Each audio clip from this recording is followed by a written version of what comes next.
قربان کرتا ہے، اپنی آرام کو بھی قربان کرتا ہے، ایسے ہی اس دنیا کے اندر ہماری اور آپ کی مثال ہونی چاہیے کہ اس دنیا کے اندر ہم مکمل راحت نہ لیں۔ اصل راحت کہاں ہے؟ وہ جب ہماری آنکھ بند ہو جائے گی تو اس کے بعد اصل راحت کا معاملہ ہے، تو وہاں کے لیے انسان سوچتا ہے۔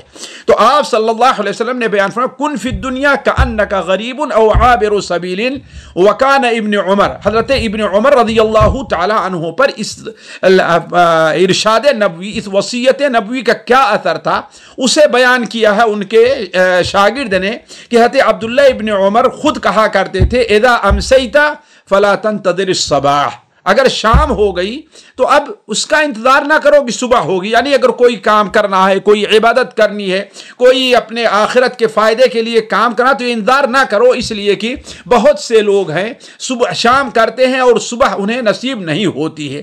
وَإِذَا أَمْسَيْتَ فَلَا تَنْتَظِرِ الْمَسَاءَ، اور اگر وَإِذَا أَصْبَحْتَ، اور اگر صبح کو تم کر لو، صبح میں داخل ہو جاؤ تو شام کا انتظار نہ کرو، یعنی گویا کہ اگر کوئی کام تمہیں نیکی کا کرنا ہے تو اسے شام کے اوپر نہ ٹالو۔ قرآن کی تلاوت کرنی، اچھا شام کو کر لیں گے، کچھ نفلیں پڑھنی، اچھا شام کو پڑھ لیں گے، پتہ نہیں شام تم دیکھ پاؤ گے کہ نہیں دیکھ پاؤ گے۔ وَخُذْ مِنْ صِحَّتِكَ لِمَرَضِكَ، اور اپنی زندگی میں نہیں، وَخُذْ مِنْ صِحَّتِكَ، اور اپنی صحت کی حالت میں خود وہ عمل کر لو لِمَرَضِكَ، جو تمہارے مرض کے، بیماری کے ایام میں کام آئے۔ اس لیے کہ انسان جب بیمار ہو جاتا ہے تو بہت سے عبادت کے کام وہ نہیں کر پاتا، جیسے روزہ رکھنا ہے، قیام کرنا ہے، کوئی بھی چیز ہے۔ اسی طریقے سے وَمِنْ حَيَاتِكَ لِمَوْتِكَ، اور اپنی زندگی میں وہ عمل خیر کر لو لِمَوْتِكَ، جو تمہارے موت کے بعد کام آئے۔ تو علی کل حال اس حدیث کے اوپر لمبی شرح کا وقت نہیں ہے، اس حدیث سے آپ نے اندازہ لگا لیا ہوگا کہ اللہ کے رسول صلی اللہ علیہ وسلم صحابہ کرام کے دل میں ایمان کو راسخ کرنے کے لیے کس طریقے سے مثالیں بیان کرتے تھے، اور ایسی مثال جو انسان اپنی زندگی میں محسوس کرتا ہے، وہ ایسی مثال جو انسان اپنی زندگی کے روز مرہ کی زندگی میں یا اپنی اس دنیا کی زندگی میں اس کو اپنے نظروں کے سامنے دیکھتا ہے۔ تو اس سے جو ہمیں اور آپ کو فوائد مل رہے ہیں، اصل جو فائدہ یہ ہے کہ ترسیخ ایمان کا، اس سے الگ ہٹ کر کے ایک بہت بڑا فائدہ یہ ہے کہ داعی جب کسی کے دل و دماغ میں کوئی چیز راسخ کرنا چاہے، کوئی چیز اچھی طریقے سے بیٹھانا چاہے، تو اس کے ضرورت ہے کہ وہ اس کے ساتھ اپنی اپنائیت کا اظہار کرے۔ اللہ کے رسول صلی اللہ علیہ وسلم نے حضرت عبداللہ ابن عمر، کہاں ایک آپ صلی اللہ علیہ وسلم کا مقام دیکھیے، اور کہاں حضرت عبداللہ ابن عمر ایک تو صحابی، دوسرے صغار صحابہ میں، چھوٹے صحابہ میں تھے، یعنی غزوہ احد کے موقع پر شاید ان کی عمر یا غزوہ بدر ان کی 15 سال کی نہیں ہوئی تھی، یعنی اتنے تھے۔ اس کے باوجود بھی آپ صلی اللہ علیہ وسلم کس قدر اپنائیت سے ان کے دونوں کندھوں پر ہاتھ رکھ کر کے آپ انہیں یہ بات سمجھا رہے ہیں۔ ساتھیوں، اس کا بہت بڑا فائدہ ہوتا ہے کہ ہم اگر کسی کو اپنا سمجھیں، اس کے دکھ درد میں شریک رہیں، پھر ہم اگر اس سے کوئی بات کہتے ہیں تو اس کا، ہماری بات کا اس کے اوپر زیادہ اثر پڑتا ہے۔ تو داعی مدعو کے دل و دماغ میں کسی چیز کو راسخ کرنے کے لیے داعی کو چاہیے کہ اس کے ساتھ اپنائیت کا اظہار کرے۔ دوسرا فائدہ، دنیا کی مثال ایک مسافر خانہ بلکہ ایک راہ چلتے مسافر کی ہے۔ دنیا کی جو مثال ہے، گویا ایک داعی کو لوگوں کو یہ سمجھانا چاہیے، اور داعی کو خود اپنے ذہن میں یہ بات رکھنی چاہیے کہ دنیا کی مثال ایک راہ چلتے مسافر کی ہے۔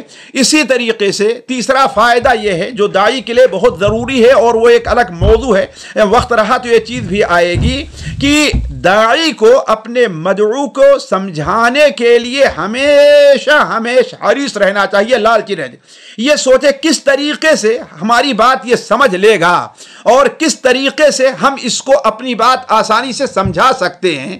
اسی طریقے سے چوتھا فائدہ، داعی کو چاہیے کہ اس دنیا کی محبت میں گرفتار نہ ہو۔ اس دنیا کی محبت، خصوصاً داعی کو اس دنیا کی محبت میں گرفتار نہیں ہونا چاہیے، بلکہ ساری توجہ کس طرف رہنی چاہیے؟ آخرت کی طرف اس کی توجہ ہونی چاہیے۔ اب ہم آگے آتے ہیں کہ جو انبیاء علیہ الصلاۃ والسلام کی دعوت کا دوسرا میدان جو تھا، یا ہم یہ کہیں کہ ہمیں جس چیز کی دعوت دینی ہے یا جن باتوں کی دعوت، ان میں دوسری چیز کیا ہے؟ تو ان میں دوسری چیز کیا ہے؟ عبادات ہیں۔ عبادات کی طرف بھی دعوت یہ بہت اہم ہے۔ جو لوگ صرف ایک موضوع کو لے کر کے اسی دعوت طرف توجہ دیتے ہیں، ان کے اندر آپ دیکھیں گے عبادات سے متعلق بڑی کوتاہیاں پائی جاتی ہیں، حتیٰ کہ بہت سے لوگ عبادات کو ترک کر دیتے ہیں اور یہ کہتے ہیں کہ بس ہمارا عقیدہ صحیح ہے، ہمارا ایمان صحیح درست ہے، تو ہمیں عبادت کی ضرورت نہیں ہے۔ نعوذ باللہ من ذالک۔ عبادات جو ہیں وہ ایمان کو، عقیدے کو دل میں راسخ کرتی ہیں۔ اس کے ذریعے سے پتہ چلتا ہے کہ بندے کے دل میں جو ایمان ہے اللہ تبارک و تعالی سے متعلق، آیا وہ ایمان صرف ایک سطحی چیز ہے یا اس کے اندر رسوخ پایا جا رہا ہے۔ تو دوسرا میدان جو انبیاء علیہ السلام کی دعوت کو ہوتا تھا، یا ہماری آپ کی دعوت کا جو دوسرا میدان ہونا چاہیے، وہ کیا ہے؟ عبادات ہونی چاہیے۔ اس سلسلے میں بہت سی حدیثیں آپ کو حدیث کی کتابوں میں ملے گی۔ میں نے 2 حدیث یہاں پر نقل کی ہے۔ پہلی حدیث حضرت عبداللہ ابن عمر رضی اللہ تعالیٰ عنہما کی ہے کہ اللہ کے رسول صلی اللہ علیہ وسلم نے فرمایا، امرت ان اقاتل الناس حتى يشهدوا ان لا الہ الا اللہ وان محمد رسول اللہ۔ مجھے اس بات کا حکم دیا گیا ہے کہ میں لوگوں سے قتال کروں، میں لوگوں سے قتال کروں۔ کس بات پر؟ اس بات پر کہ وہ لوگ لا الہ الا اللہ محمد الرسول اللہ کی گواہی دے دیں۔ یہ ایمانیات کا معاملہ ہے، یہ سب سے پہلا مرحلہ ہے جس طرف دعوت ہونی چاہیے۔ لیکن صرف یہی نہیں، اگر یہ کہہ دیے تو ہمارا ان کا ہمارے ان درمیان صلح نہیں ہو جائے گی۔ صلح ہوگی لیکن کیا ہے؟ صرف وقتی طور پر، جب تک دوسری عبادات کا وقت نہیں آیا ہے۔ اسی لیے آپ نے فرمایا وَيُقِيمُ الصَّلَاةَ وَيُؤْتُ الزَّكَاةَ، وہ لوگ نماز پڑھیں اور زکوٰۃ دیں۔ یعنی صرف لا الہ الا اللہ محمد الرسول اللہ کہہ لینے سے انہیں نجات نہیں ملے گی۔ لا الہ الا اللہ محمد رسول اللہ پڑھ لینے سے ان کے اوپر سے جو ہمارا ان کا جو اختلاف ہے وہ ختم نہیں ہوگا، بلکہ ضروری یہ ہے کہ اس کے ساتھ وہ نماز کو بھی قائم کریں اور زکوٰۃ کو بھی دیں۔ فَإِذَا فَعَلُوا ذَلِكَ، اگر یہ چیز کر لیں۔ اس میں آپ صلی اللہ علیہ وسلم نے روزے کا ذکر نہیں فرمایا ہے اور نہ حج کا ذکر فرمایا ہے۔ اس کی وجہ یہ ہے کہ روزہ ایک چند مخصوص دنوں میں ہوا کرتا ہے اور حج ایک مخصوص دنوں میں ہوتا ہے، اس کی وہ اہمیت نہیں ہے جو نماز اور زکوٰۃ کی ہے۔ یہ الگ مسئلہ ہے کہ کوئی بھی شخص اگر جو ہے ان چیزوں سے انحراف کرے گا تو اس سے سزا دی جائے گی، لیکن ابتدائی طور پر سب سے پہلے اس بات کا اقرار کرنا ہوگا کہ ہم لا الہ الا اللہ محمد رسول اللہ کا اقرار کر رہے ہیں، نماز کو ہم پڑھیں گے اور زکوٰۃ بھی ادا کریں گے۔ تو فَإِذَا فَعَلُوا ذَلِكَ عَصَمُوا مِنِّي دِمَاءَهُمْ وَأَمْوَالَهُمْ، اگر وہ لوگ اس بات کا اقرار کر لیں تو مجھ سے اپنی جان اور مال کو محفوظ کر لیں گے، یعنی اب ان کے ساتھ ہم قتال نہیں کریں گے۔ ہاں، حق کے اسلام اگر کہیں پایا گیا تو ان کی جان اور ان کا مال محفوظ نہیں رہے گا۔ باقی ان کا جو معاملہ ہے کہ وہ کس دل سے اقرار کر رہے ہیں، وہ کس نیت سے نماز پڑھ رہے ہیں، وہ کس دل سے اور کس نیت سے زکوٰۃ دے رہے ہیں، یہ معاملہ ہم اللہ تعالیٰ کے حوالے کرتے ہیں۔ البتہ ہمیں جو حکم لگانا ہے وہ سب سے پہلے حکم کیا لگے؟ ہمیں جو حکم لگانا ہے وہ یہ ہے کہ اگر کوئی آدمی شہادتین کا اقرار کر لیتا ہے، نماز کو پڑھتا ہے اور زکوٰۃ دیتا ہے، تو ہم اس کے سے اپنے ہاتھ کو اٹھا لیں گے۔ ان عبادات میں سب سے اہم چیز ساتھیوں نماز ہے، جیسا کہ نیچے والی حدیث اس کو واضح کر رہی ہے، جسے حضرت ابو مالک الاشجعی جو ایک تابعی ہیں، وہ اپنے والد جن کا نام طارق ابن اشیم یا اشیم بیان کیا جاتا ہے، ان سے بیان کرتے ہیں کہ اللہ کے رسول صلی اللہ علیہ وسلم کے زمانے میں کان الرجل اذا اسلم، جب وہ اسلام لے آتا تھا تو علمہ النبی الصلاۃ، تو سب سے پہلے جیسا کہ مسند بزار کے اندر روایت ہے، اللہ کے رسول سب سے پہلے اسے نماز سکھایا کرتے تھے، یعنی جیسے ہی اس نے لا الہ الا اللہ رسول اللہ کا اقرار کیا، اب اسے کیا کرنا ہے؟ اسے نماز سکھانا ہے۔ ثم امرہ ان یدعو بہذہ الکلمات، پھر اسے حکم دیا کرتے تھے کہ نماز کے دوران ان کلمات کو پڑھ کر کے وہ دعا کرے، اللہم اغفر لی وارحمنی واہدنی وعافنی وارزقنی، اے اللہ تعالیٰ تو مجھے بخش دے، اے اللہ تو میرے اوپر رحم فرما، اے اللہ مجھے عافیت بخش، اور اے اللہ تبارک و تعالیٰ مجھے روزی دے یا توفیق بخش۔ تو آپ صلی اللہ علیہ وسلم کے زمانے میں جب کوئی شخص مسلمان ہوتا تھا تو آپ صلی اللہ علیہ وسلم سب سے پہلے اسے نماز کی تعلیم دیا کرتے تھے۔ اس کا معنی کیا ہے؟ عقیدے کے بعد ہماری دعوت کا سب سے پہلا مرحلہ جو ہونا چاہیے وہ نماز ہونی چاہیے۔ اسی طریقے سے داعی کو سب سے پہلے اگر کسی چیز کا اہتمام کرنا ہے لا الہ الا محمد رسول اللہ کے بعد تو وہ نماز کا اہتمام کرنا ہے۔ تو اس حدیث سے جو فوائد ہوتے ہیں وہ آپ کے سامنے رکھتے ہیں۔ پہلا فائدہ، توحید و عقیدہ کے ساتھ نماز و زکوٰۃ وغیرہ جیسی عبادات کی دعوت بھی رسولوں کی دعوت کا حصہ ہے۔ اسی لیے آپ دیکھیں گے قرآن مجید میں انبیاء علیہم السلام کی صفت بیان کی گئی ہے کہ وہ نماز وغیرہ کا اہتمام کرتے تھے۔ چنانچہ حضرت اسماعیل علیہ السلام کے تذکرے میں ہے، کان صادق الوعد وکان رسول النبی وکان یأمر اہلہ بالصلاة والزکاة، اور اپنے اہلوں کو وہ نماز اور زکوٰۃ کا حکم دیا کرتا تھا۔ تو نماز اور زکوٰۃ کی طرف بھی دعوت دینا یہ انبیاء علیہ السلام کا شیوہ ہے، لہذا ہماری اور آپ کی دعوت کا ایک حصہ ہونا چاہیے، یا ہماری آپ کی دعوت کا دوسرا میدان اللہ تبارک و تعالیٰ کی عبادات ہیں۔ دوسرا فائدہ، توحید کے بعد سب سے اہم چیز جس کی دعوت دینی چاہیے وہ نماز ہے۔ اس میں کوئی دو رائے نہیں ہو سکتی ہے، اس میں کوئی دو رائے نہیں ہے۔ اسی لیے اگر کوئی شخص کہتا ہے ہم توحید کو تو مانتے ہیں لیکن نماز نہیں پڑھتے تو ہم اسے مسلمان نہیں تصور کریں گے۔ تیسرا فائدہ، داعی کے لیے نماز کا اہتمام، خصوصاً نفلی نمازوں کا اہتمام بہت ہی اہم ہے۔ صرف اہم نہیں بلکہ بہت ہی اہم ہے۔ اسی لیے آپ دیکھیں اللہ کے رسول صلی اللہ علیہ وسلم جو سب سے بڑے داعی تھے، آپ کی زندگی میں نفلی نمازوں کا کس قدر اہتمام تھا۔ صرف آپ صلی اللہ علیہ وسلم 17 رکعت فرض ہی نہیں پڑھا کرتے تھے، بلکہ آپ صلی اللہ علیہ وسلم کی نماز فرض سے کہیں زیادہ سنت اور نفل ہوا کرتی تھی۔ تو حضرت انس بن مالک رضی اللہ عنہ ایک روایت یہاں پر ہم ذکر کیے ہیں کہ وہ بیان کرتے ہیں کہ اللہ کے رسول صلی اللہ علیہ وسلم اذا اعجبہ نحو الرجل امرہ بالصلاۃ، نبی صلی اللہ علیہ وسلم کو جب کسی شخص کی توجہ اچھی محسوس ہوتی، یعنی معلوم ہوتا کہ اس شخص کے اندر کوئی خیر ہے، جیسے آپ کو معلوم ہو کہ یہ شخص جسے ہم تعلیم دے رہے ہیں، ہم جسے سکھا رہے ہیں، یہ آدمی کام کا نکلے گا، ہمارے کام کا ہو سکتا ہے، ہمیں فائدہ دے گا، یہ دعوت کے کام میں ہماری مدد کر سکتا ہے، یا ہمارے بعد یا ایک داعی بن کر کے یہ ابھرے گا، تو اس کے لیے آپ صلی اللہ علیہ وسلم کیا اہتمام فرماتے تھے؟ امرہ بالصلاۃ، آپ صلی اللہ علیہ وسلم اس کو نماز کا حکم دیتے تھے، یعنی آپ یہ حکم دیتے تھے کہ وہ بکثرت نفل نمازوں کا اہتمام کرے۔ چوتھا فائدہ ساتھیو، نبی کریم صلی اللہ علیہ وسلم جب داعیوں کو کہیں بھیجتے تھے، جیسے آپ صلی اللہ علیہ وسلم نے حضرت معاذ بن جبل ہیں، حضرت موسیٰ عشری ہیں، یا دوسرے دعات کو جب آپ ادھر ادھر بھیجا کرتے تھے تو انہیں بھی یہی تاکید فرماتے تھے آپ صلی اللہ علیہ وسلم، کیا کہ عقیدہ و توحید کے بعد عبادات کی دعوت دیں، جیسا کہ بہت سی حدیثوں سے یہ بات واضح ہوتی ہے۔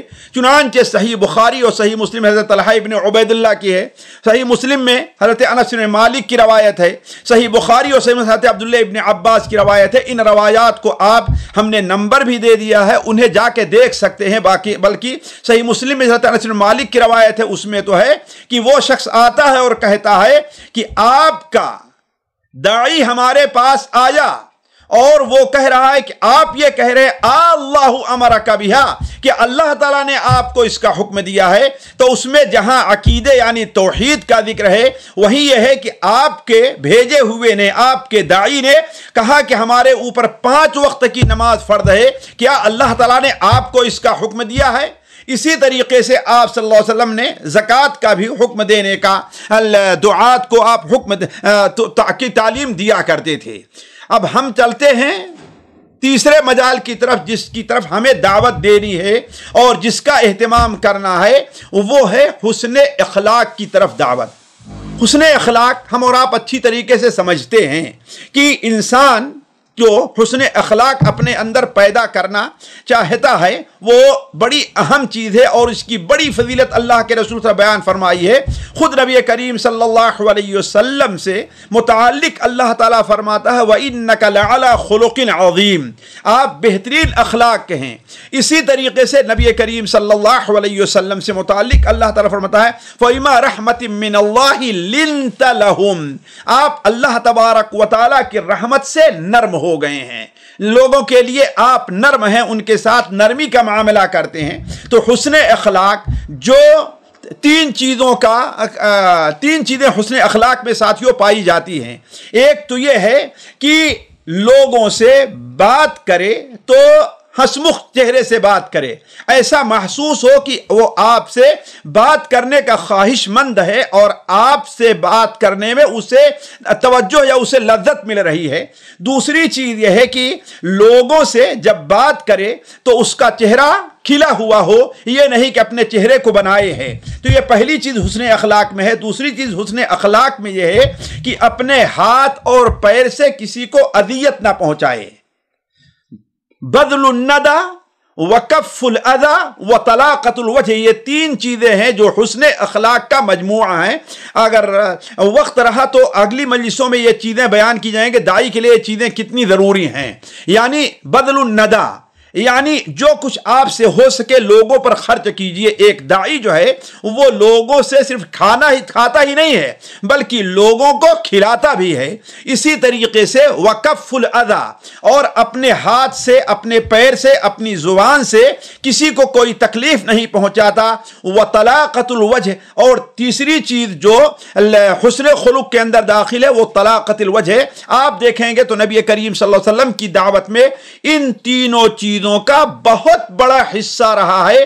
یہی حصہ کیا کم ہے کہ آپ صلی اللہ علیہ وسلم نے، جیسا کہ صحیح بخاری میں روایت ہے کہ اللہ تبارک و تعالیٰ نے ایک شخص کو صرف اس لیے بخش دیا اور اسے جنت میں داخل کر دیا کہ اس نے لوگوں کے راستے سے تکلیف پہنچانے والی چیز ایک کانٹے کو اٹھا کر کے پھینک دیا تھا۔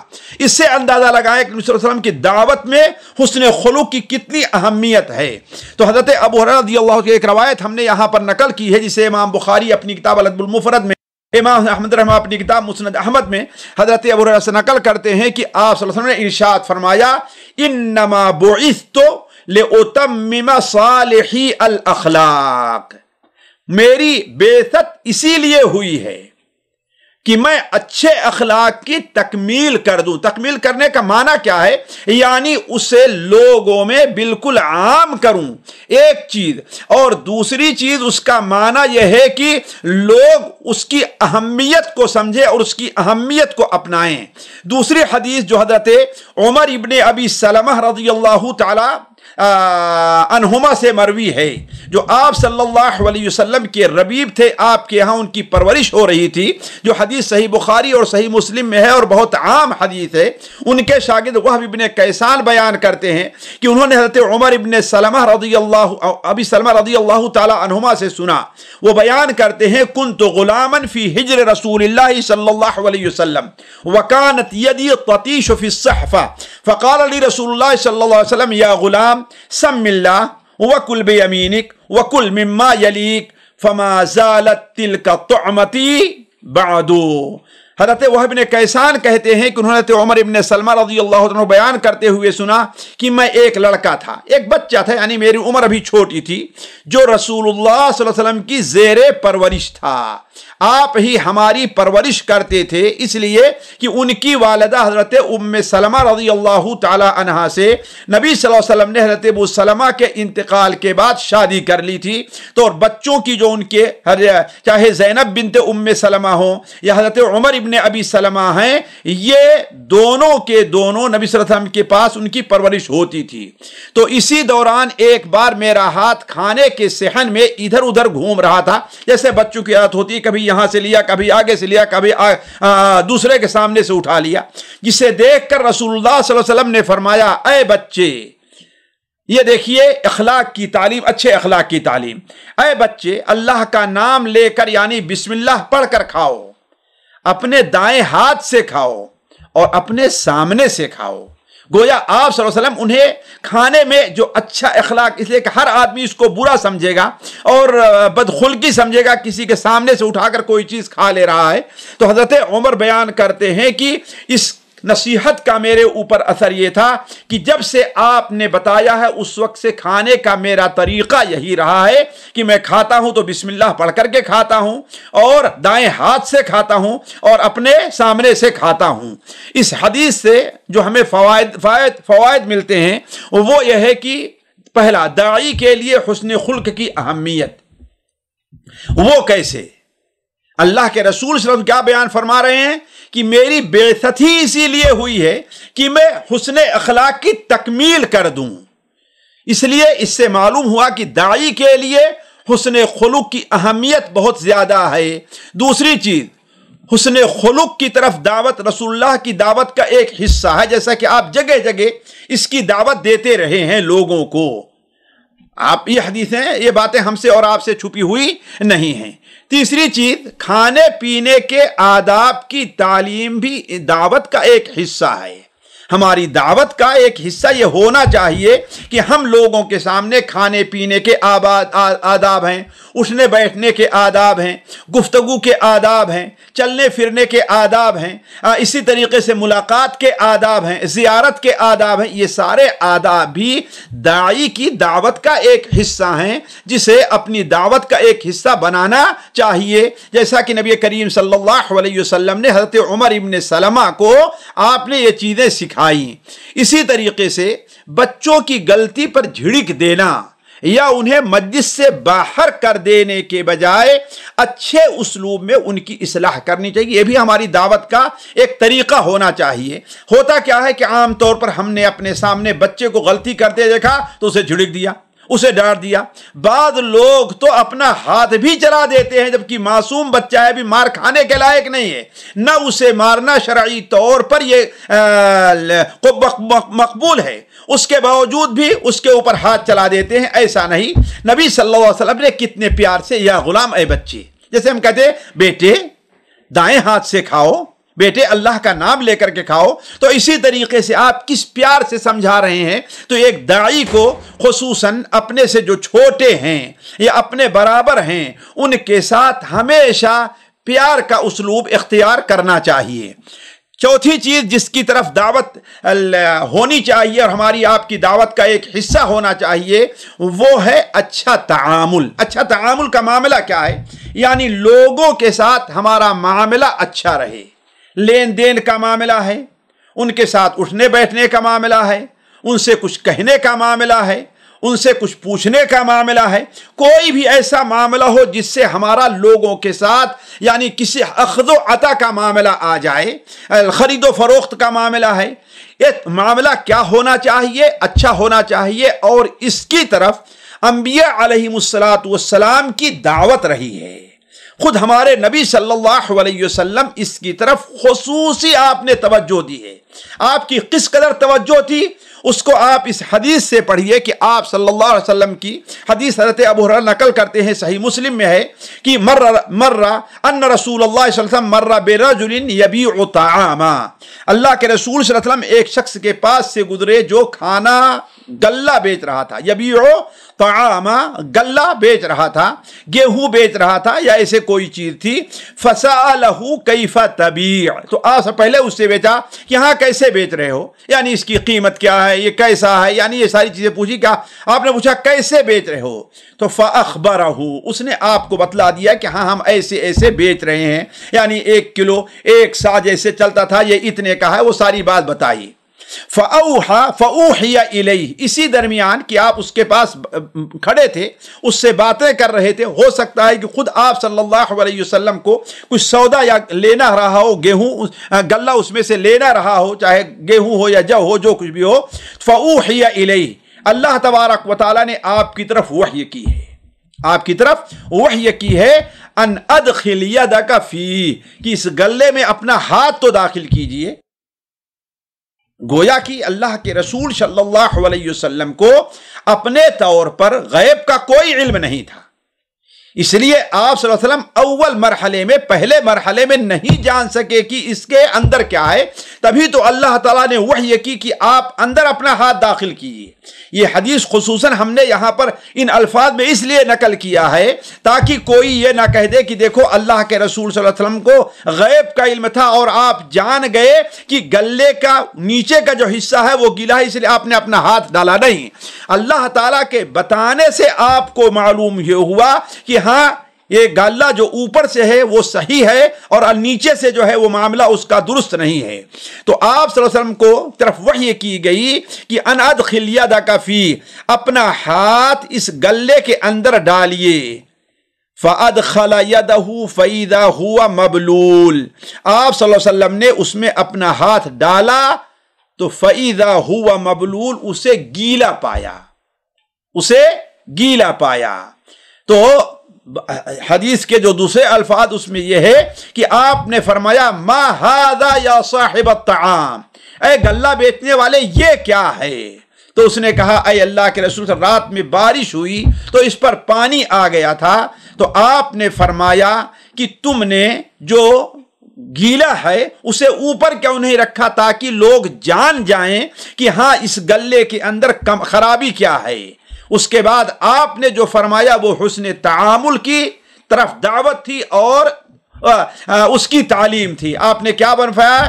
لیس منا من غشا، جس نے دھوکہ دیا، جس نے عیب کو چھپایا، جس نے خرید اور فروخت میں لوگوں کے سامنے اس کی حقیقت نہیں واضح کی، وہ ہم میں سے نہیں، ہمارے طریقے سے نہیں ہے. تو گویا آپ نے یہ بتایا کہ لوگوں کے ساتھ اچھا معاملہ نہ رکھنا یہ مسلمانوں کا طریقہ نہیں ہے. اور یہی معنی اس حدیث کا جو صحیح مسلم کے اندر ہے اور صحیح بخاری میں معلقاً ہے کہ آپ نے فرمایا الدین النصیحہ، دین کیا ہے؟ خیر خواہی کا نام ہے. کس بارے میں؟ دنیاوی لحاظ سے بھی، دینی لحاظ سے بھی، عبادت کے لحاظ سے بھی، معاملات کے لحاظ سے بھی، اخلاق کے لحاظ سے بھی، ہر لحاظ سے دین کیا ہے؟ خیر خواہی کا نام ہے. بلکہ اگر دیکھیں تو حسن تعامل پر اللہ کے رسول صلی اللہ علیہ وسلم لوگوں سے بیعت بھی کیا کرتے تھے. چنانچہ صحیح بخاری اور مسلم میں وہ حدیث جو جریر بن عبداللہ رضی اللہ تعالیٰ عنہ سے مروی ہے، وہ بیان فرماتے ہیں کہ ہم نے اللہ کے رسول صلی اللہ علیہ وسلم سے بیعت کی. کس بات پر؟ علی اقام الصلاۃ وَإِيتَاءِ الزَّكَاةِ وَالنُّصْحِ لِكُلِّ مُسْلِمٍ. کس بات پر بیعت کی؟ کہ نماز قائم کرنے پر اور کیا؟ زکوٰۃ ادا کرنے پر اور ہر مسلمان کے ساتھ خیر خواہی کرنے پر. ظاہر بات ہے خیر خواہی کا اصل معنی اگر آپ جاننا چاہیں تو یہ سمجھیں کہ آپ لوگوں کے ساتھ ویسا معاملہ کیجئے جیسا آپ کو پسند ہے کہ لوگ آپ کے ساتھ معاملہ کریں. مثال کے طور پر آپ کسی دکان پر گئے تو ہر انسان کی یہ خواہش ہوگی کہ دکاندار آپ کو سستا مال دے، بیچنے میں آپ کے ساتھ آسانی کرے. لہذا آپ کو بھی چاہیے کہ آپ لوگوں کے ساتھ قیمت ادا کرنے میں، لوگوں کو اس مال کو خریدنے میں بھی آپ آسانی سے کام لیں. جیسا کہ صحیح بخاری وغیرہ میں ہے رحم اللہ رجلا سمحا اذا باع سمحا اذا اشترى. اللہ تعالیٰ کی رحمت ہو اس بندے کے اوپر جو بیچتا ہے تو آسانی نرمی سے کام لیتا ہے اور خریدتا ہے پھر بھی نرمی سے کام لیتا ہے. یہ نہیں کہ جو بیچنا ہے تو اس کو مہنگا بیچنے کی کوشش کرو، اڑ جائیں ایک قیمت کے اوپر، اس سے کم زیادہ نہ ہونے دیں. اور اگر خریدنا ہے تو کوشش کریں کہ جو سامنے والا ہے اس سے ضد کر کے کم کروانے کی کوشش کریں. تو یہ اسلام کا طریقہ نہیں ہے. تو آپ صلی اللہ علیہ وسلم نے لوگوں سے، حضرت جریر ابن عبداللہ سے بیعت کی کہ وَالنُّصْحِ لِكُلِّ مُسْلِمٍ. اس حدیث سے جو ہمیں اور آپ کو دعوتی لحاظ سے فائدے ہو رہے ہیں، پہلا فائدہ یہ ہے کہ اچھے تعامل کی دین میں بڑی اہمیت ہے، بلکہ اچھا تعامل دین کا ایک حصہ ہے. تیسری چیز، داعی کی ذمہ داری ہے کہ لوگوں کو حسن تعامل کی دعوت دے، یعنی یہ بھی بتلائے کہ خرید فروخت کے اصول کیا ہیں، ایک مسلمان کو لوگوں کے ساتھ کیا اصول رکھنا چاہیے. ایک مسلمان کو یہ چاہیے کہ جو معاملہ لوگوں کے ساتھ کرتا ہے لوگوں کے ساتھ ویسا ہی معاملہ کرے جیسا وہ پسند کرتا ہے کہ لوگ اس کے ساتھ وہ معاملہ کریں. تیسرا فائدہ، جریر ابن عبداللہ کی حدیث کو امام بخاری اور امام مسلم نے، یہ بڑی اہم چیز ہے، اس کے اوپر غور کریں.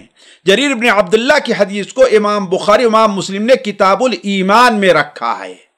کتاب الایمان میں رکھا ہے، جس سے معلوم ہوا کہ اچھے تعامل کا اہتمام ہمارے ایمان کا حصہ ہے. گویا کہ ہمارے اسلام میں کمی رہ جائے گی، یا اس شخص کے اسلام میں کمی رہ جائے گی جو لوگوں کے ساتھ اپنے معاملات اچھا نہیں رکھتا. اس نے اس آیت کے اوپر عمل نہیں کیا کہ یا ایھا الذین آمنوا ادخلوا فی السلم کافہ. چوتھا فائدہ، داعی کو چاہیے کہ بغرض اصلاح مدعوین کی غلطیوں پر نظر رکھے. مدعوین ہمارے جن کو ہم دعوت دیتے ہیں، خصوصاً ہمارے جو شاگرد ہیں، ان کی جو غلطیاں ہیں اس کی اصلاح کرے. جیسا کہ آپ صلی اللہ علیہ وسلم نے آپ اس شخص کے پاس گئے اور اللہ تعالیٰ نے آپ طرف وحی کی کہ اس سے یہ غلطی ہے، اس کو آپ دیکھیں کہ اس نے کیا غلطی کر رہا ہے. تو مدعوین کی غلطیوں پر نظر ہونی چاہیے. پانچویں چیز، ایک مومن کے ساتھ شرعی خیر خواہی، ایک مومن کے ساتھ خیر خواہی اس کا شرعی ہمارے اوپر حق ہے، جس کا ادا کرنا ہمارے اوپر واجب ہے. چوتھی چیز ساتھیوں، یا اس درس کا جو یہ سلسلہ چل رہا اس کا چوتھا مرحلہ، پہلا مرحلہ تھا دعوت، اس کی اہمیت اور فضیلت. دوسرا مرحلہ تھا کہ دعوت کا کام ہم کیوں کرتے ہیں، اور تیسرا مرحلہ ہم نے رکھا تھا کہ دعوت کس چیز کی طرف دی جائے. اب یہ چوتھا مرحلہ کہہ لیجئے یا چوتھا باب کہہ لیجئے کہ دعوت کیسے دی جائے.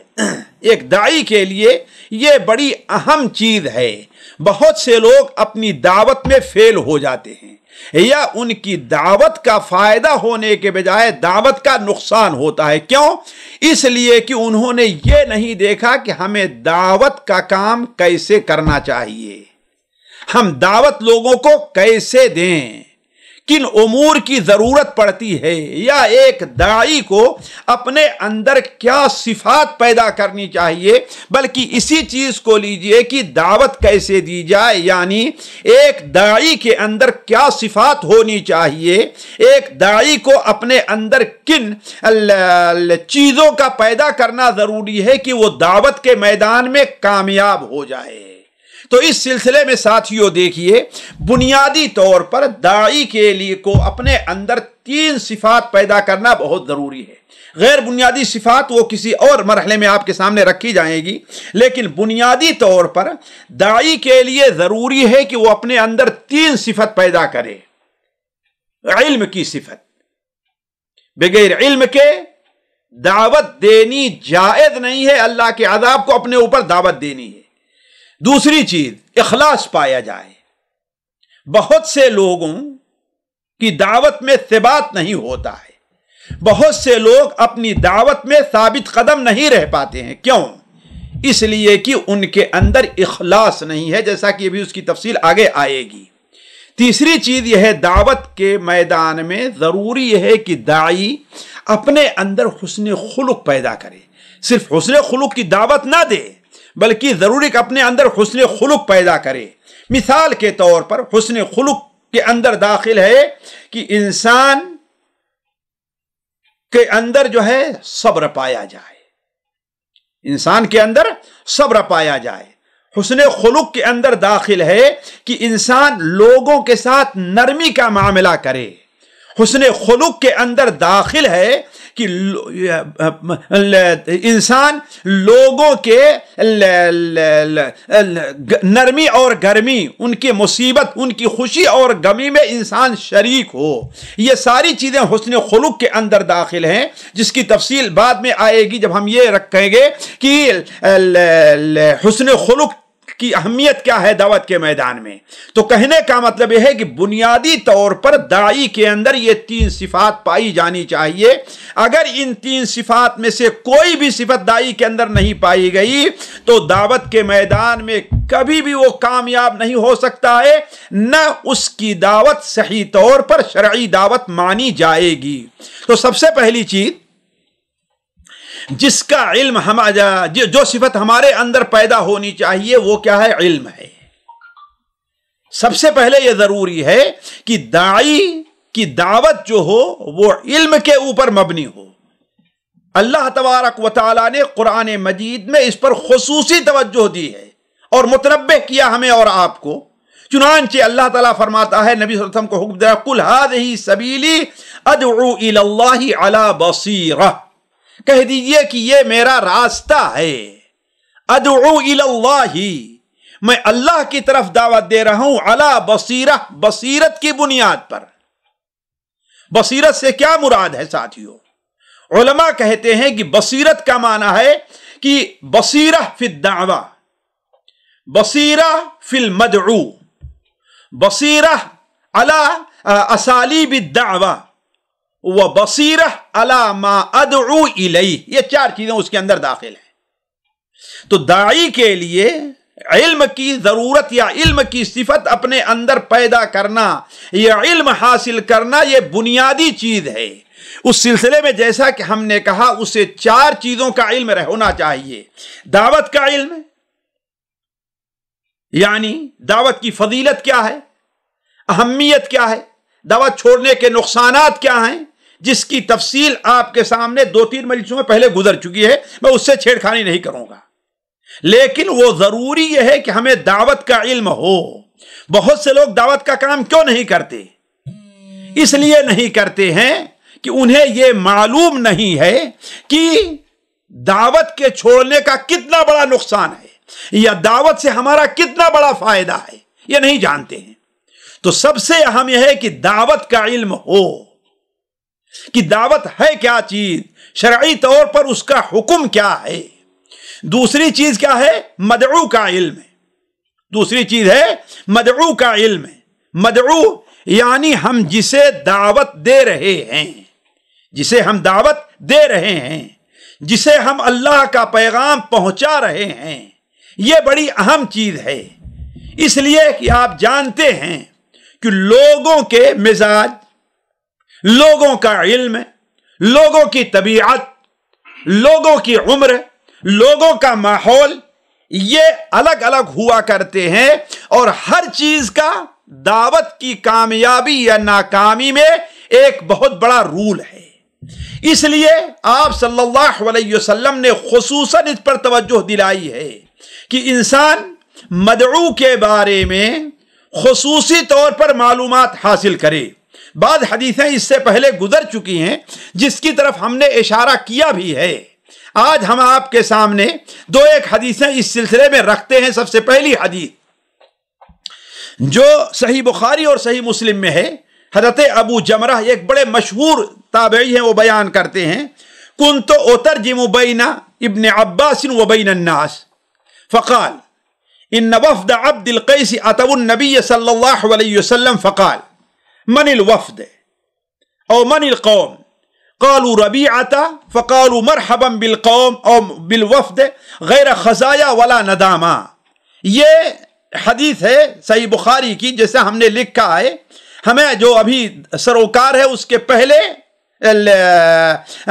اس کے ابتدائی جو الفاظ ہیں اس سے جس کا ذکر ہم نے کیا، کہتے ابو جمرہ بیان کرتے ہیں کہ عبداللہ ابن عباس رضی اللہ عنہما اور لوگوں کے درمیان ترجمانی کا فریضہ انجام دیتا تھا۔ شاید یہ اس وقت کا مرحلہ ہو کہ عبداللہ بن عباس جبکہ نابینا ہو گئے تھے. تو ایک موقع پر حضرت عبداللہ ابن عباس نے فرمایا قبیلے عبد القیس کا وفد نبی صلی اللہ علیہ وسلم کی خدمت میں حاضر ہوا تو آپ صلی اللہ علیہ وسلم نے پوچھا کون سا وفد ہے یا کون لوگ ہیں؟ ان لوگوں نے جواب دیا ربیعہ قبیلے سے آئے ہیں. آپ نے فرمایا خوش آمدید، نہ رسوائی اور نہ ندامت. ان لوگوں نے عرض کیا کہ ہم آپ کے پاس ایک دور دراز علاقے سے حاضر ہوئے ہیں. باقی آگے کے حدیث بیان فرمائی. اس فوائد اس حدیث کی شرح میں ابن ابی جمرہ رحمہ اللہ لکھتے ہیں کہ اس حدیث میں اس بات پر دلیل ہے کہ آنے والے کے بارے میں اس سے متعلق سوال کرنا مستحب ہے تاکہ اسے اس کے لائق مقام دیا جا سکے.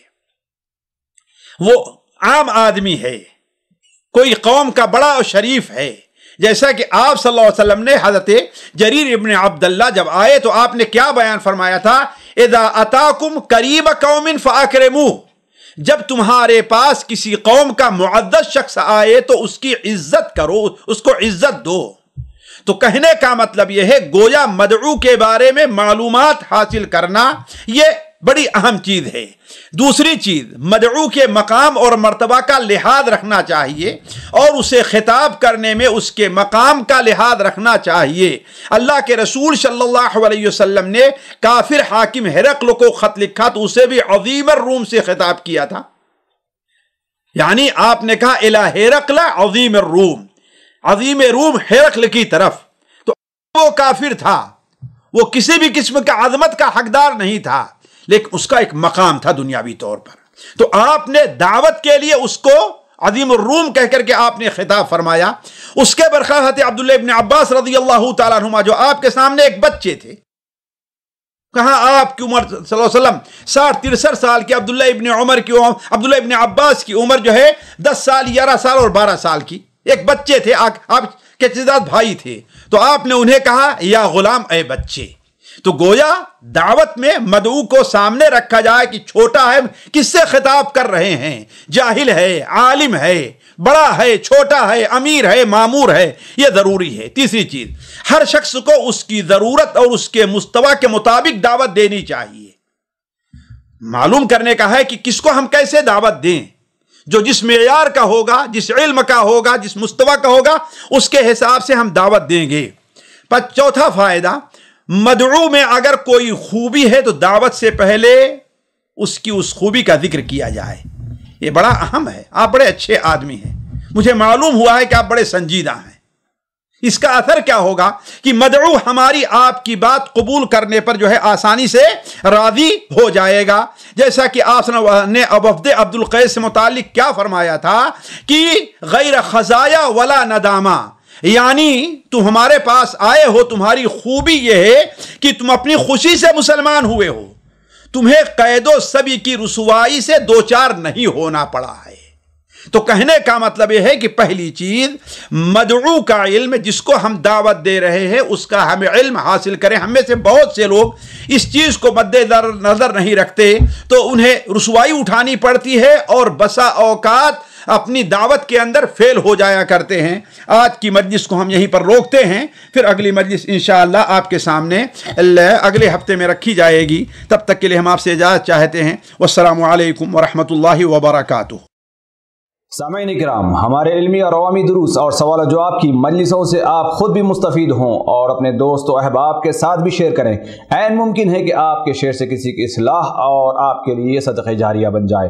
واٹس ایپ پر اسلامک میسج حاصل کرنے کے لیے نمبر نوٹ فرمائیں: یعقوب عزیز 00966 5089 59707. واٹس ایپ سوال جواب گروپ میں ایڈ ہونے کے لیے نمبر نوٹ فرمائیں: عبدالسلام عمری 00966 502627 622. نمبر بھیجتے ہوئے نام اور پتہ ضرور لکھیں. اسی طرح ہمارے یوٹیوب چینل اسلامی دعویٰ کو ضرور سبسکرائب کریں تاکہ ہماری ہر نئی اور اہم ویڈیو کی اطلاع آپ کو فوری حاصل ہو جائے.